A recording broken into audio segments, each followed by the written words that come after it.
Hello YouTube, it's 8-Bit Lola. I'm sure you saw that last title and were like, Lola, what the heck? Especially after the last video I made explaining that I have OSTD, but you are not mistaken. I know, but more people than I expected liked that last one and subscribed, so thank you very much. I can't believe it. 30 people? That's more people in 8 years than I would have expected, TBH. Anyway, the shenanigans started when I dropped out of college in the process of getting a bachelor's degree because I was put in this funny situation where I was having to choose between paying for school and affording rent independently, which wasn't going to work out either way if I didn't have a place to live. Thankfully, one of my best friends was looking for a place to live that I had already been roommates with before. We found an apartment and we moved in, which did end up helping me save quite a bit to help get my credit boosted. We lived together for another year, but then moved out because it was just not the greatest of places. For starters, the neighborhood was pretty scuffed. Like, there were some interesting neighbors, sometimes there were spooky firearm noises, the maintenance guy didn't care about fixing the stuff that kept breaking, and I got followed home by a guy, but that's another story. Then I moved into a share house, which ended badly with me moving out early because I wasn't making as much as I was at my previous job. It destroyed my good credit. And I had just found out that I had college debt because FAFSA decided to be a jerkosaurus. I was already paying a lot more for rent, final payments on a cello I bought, and a storage unit to hold my stuff.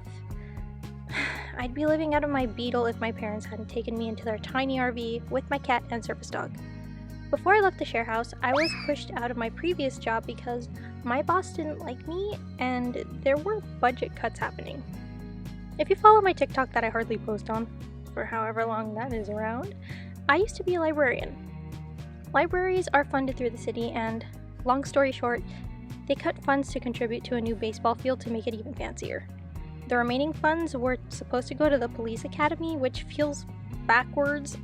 You think the police department would be top priority, but they chose to pull funds from 5 libraries and fire lots of people for baseball. Yeah. I'm an epileptic with a lot of other issues, so I require a service dog. Since my boss didn't like me, she started making things more difficult for me than it already was. I had just quit going to college full-time to go to work full-time so that I could afford both rent and medical bills.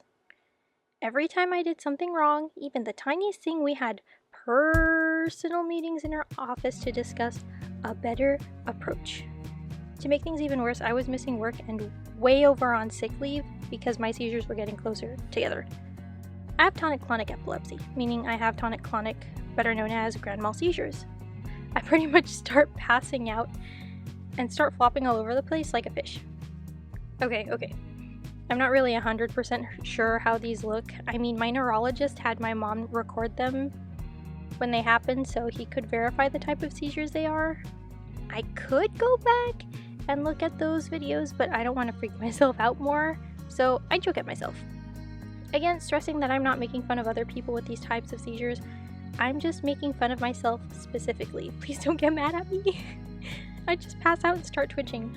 But depending on the length and intensity, it's like a few jerking movements to a reenactment of Marv in Home Alone 2. I can be out for the rest of the day or a week or two in my personal experience. Despite this, I would still drive to work the next day with a migraine and feeling like I got hit by a bus. I know that's not the smartest idea, but when someone like that is pressuring you to make up hours with guilt of missing work, it just spirals. I know that neither was okay, but at the time, I didn't. It was just a big mess of driving 30 minutes to work and school each day. Yes, it was 30 minutes and that isn't helping my situation. I know that now. Thank you. Needless to say, I got tired of all the stress and quit after I found another full-time job, which didn't help either.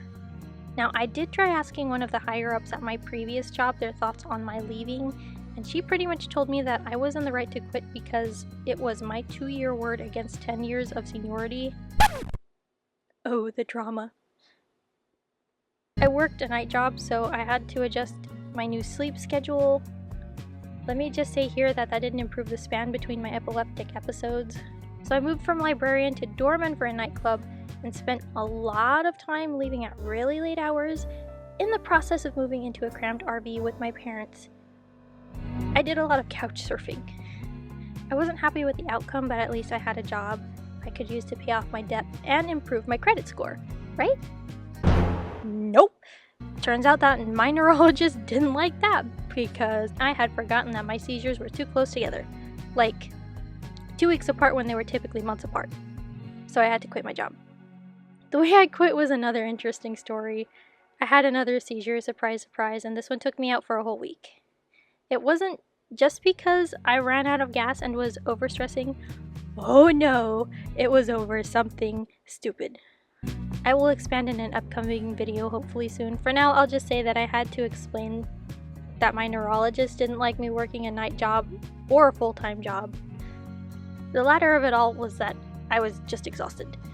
I stayed resting for a few weeks and began applying for part-time jobs. Unfortunately, I'm still applying for jobs.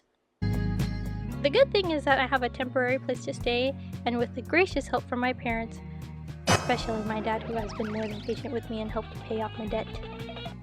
The biggest issue now is that I still don't have a job. So yes, I don't have an independent living space or steady income, really no income at all, since I quit my night job.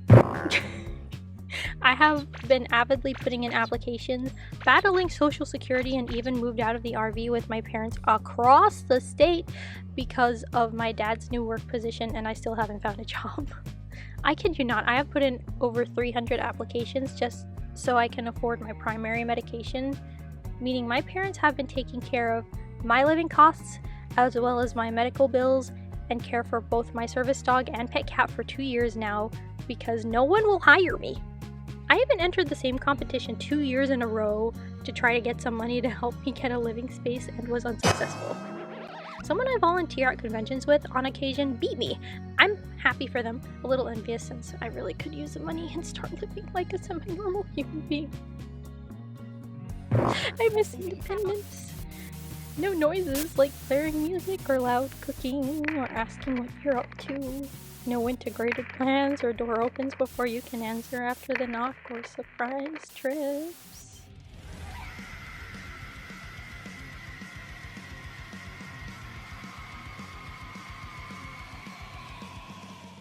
You know what? I'm sure the money will help with college funding if they succeed. I'm so proud of you, friendo, and good luck. I know the college struggles. I've been there. That's why I'm in this situation to begin with. Not to mention, they will be helping lots of kids in the process. That's the purpose anyhow. On that note, thanks to everyone that helped me get where I did this year. I may have had it a little tough these past couple of years, but there are kids fighting for their lives that are given a chance to grow up and go through struggles like this. There's nothing worse than a parent or child worrying if they will even make it to college age.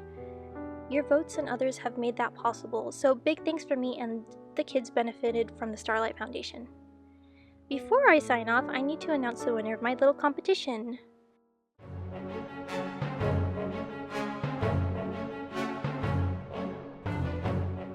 The winner is Benny Rivera! You will be receiving a spooky spin from your Shadow Princess Lola, and I will get into contact with you soon to discuss further details. Thank you for contributing 50 votes! You made a huge impact on many children this spooky season. As for everyone else, this will not be the last you see of this Shadow Princess. There's an upcoming video on Saturday Spooks as well as others. For now, I hope you enjoyed this video. Please like and subscribe for more like this, and I will see you hopefully soon. Mata ne!